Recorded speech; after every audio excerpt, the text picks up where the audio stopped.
नाम एक बताइए। JP Sharma, vice president all India bank employees association. जी, आज का हड़ताल किस वक्त बताइए। आज का मुख्य कारण जो हड़ताल का हमारा है वो है बैंकों के अंदर 5 दिवसीय कार्यकाल होना चाहिए।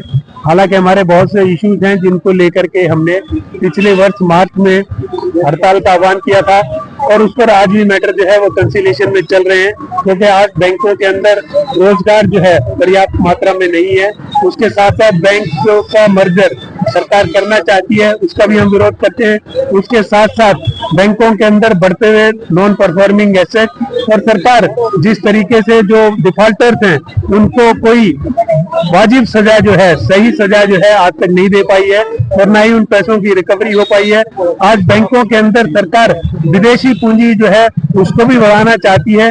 तो बहुत से ऐसे मसले हैं जिनको लेकर के हम विरोध जो है लगातार करते रहे हैं, लेकिन आज का मुख्य कारण एक ही कारण है कि बैंकों के अंदर 5 दिवसीय जो है वो कार्यकाल होना चाहिए। और उसका वजह इतना है कि तो आज बैंकों में जो व्यवसाय का दबाव बैंक कर्मचारी अधिकारियों पर बढ़ रहा है, उसके देखते हुए दुर्भाग्य हमारे कई अधिकारी और कर्मचारी जो है वो आत्महत्या तक करने पर मजबूर हुए। और इसकी वजह से जो है वो हम चाहते हैं कि उनको पर्याप्त जो है वो रेस्ट मिलना चाहिए और उसके लिए 5 दिवसीय जो है कार्यकाल होना बहुत जरूरी है। नमस्कार, मेरा नाम कुशल गुप्ता है। मैं all India bank officer confederation Delhi प्रदेश का अध्यक्ष हूँ। आज हमारी ये 5 दिवसीय हमारा कार्यक्रम हो, ऐसी इसके लिए हड़ताल है, क्योंकि बहुत वाजिब हड़ताल है हमारी। हमने बड़ी लंबित है ये डिमांड हमारी भारत सरकार से। सबसे पहले हमने इस बात को 2012 में भारत सरकार के समक्ष रखा था। 1985 से जैसा आपने सुना होगा कि जितने भी केंद्रीय अधिकारी हैं, सेंट्रल गवर्नमेंट में जितने भी एम्प्लॉइज हैं, वो सबका 5 डेज को एंजॉय कर रहे हैं। हमने इस डिमांड को तब कभी भी नहीं रखा। हमने इस डिमांड को रखा 2012 में पहली बार, जब हमने ये जाना और ये समझा कि अल्टरनेट डिलीवरी चैनल्स के तहत, देखिए आपके एटीएम मशीन होते हैं, इंटरनेट बैंकिंग होती है, मोबाइल बैंकिंग होती है, उसके तहत आपको सारी की सारी सेवाएं बड़े आराम से घर बैठे उपलब्ध होती है। हम जानते थे, हम समझते थे कि 1985 के अंदर बैंकिंग पूरी तरह से पहुंची नहीं है। 1969 में बैंकों का राष्ट्रीयकरण हुआ था, नेशनलाइजेशन हुआ था।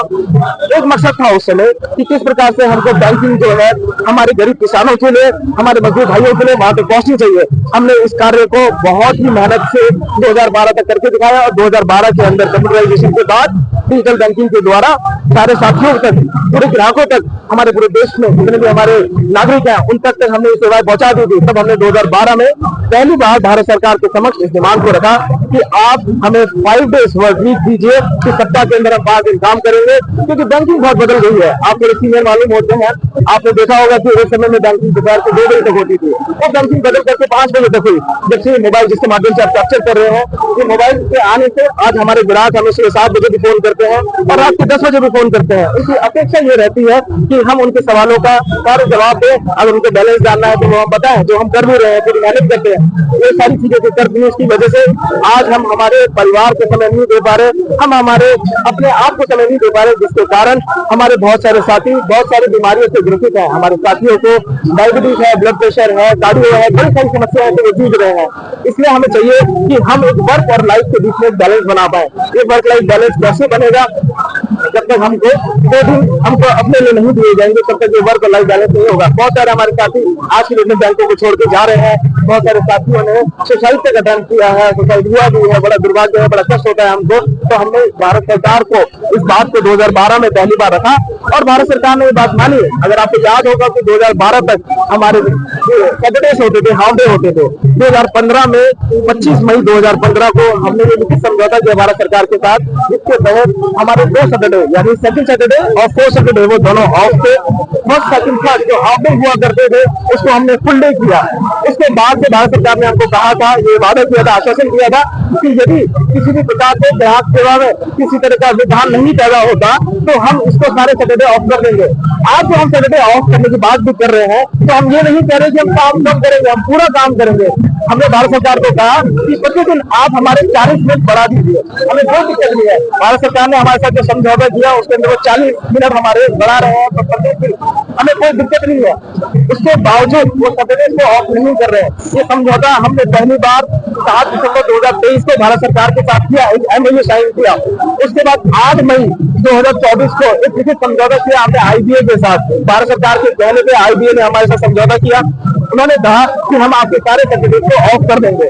उसके बाद से हम निरंतर भारत सरकार को परसू कर रहे हैं, उनसे निवेदन कर रहे हैं कि आपने जो वादा किया है उसको उस वादे को पूरा करिए। लेकिन बड़े दुख की बात है, बड़े कष्ट की बात है, भारत सरकार अपने वादे से मुकर रही है। 2024 से 2026 आ गया, लगभग 2 वर्ष पूर्ण होने जा रहे हैं, लेकिन भारत सरकार ने अभी तक अपना वादा पूरा नहीं किया है। उसके लिए हमने दोबारा से भारत सरकार को कई बार याद दिलाया, पहले भी स्ट्राइक का नोटिस दिया, पिछले वर्ष भी मार्च में हमने स्ट्राइक का नोटिस दिया था, लेकिन भारत सरकार ने पुनः हमसे वादा किया कि नहीं, हम कुछ समय के अंदर इसको हम कर देंगे। दुर्भाग्य है, सच्चाई है कि आज तक वो नहीं किया। इस वजह से हमने पिछला जो स्ट्राइक नोटिस दिया भारत सरकार को, उसके भी हमने पूरा एक क्रमवश हमने एजुकेशन का प्रोग्राम बनाया। ये जो बैज आप देख रहे हैं, जो मैंने पहन रखा है, मैं अपने साथी को कहूंगा इसको कैप्चर करें। ये बैज को हमने पहना पहली बार, और उसके बाद हमने कई सारे डेमोन्स्ट्रेशन करे।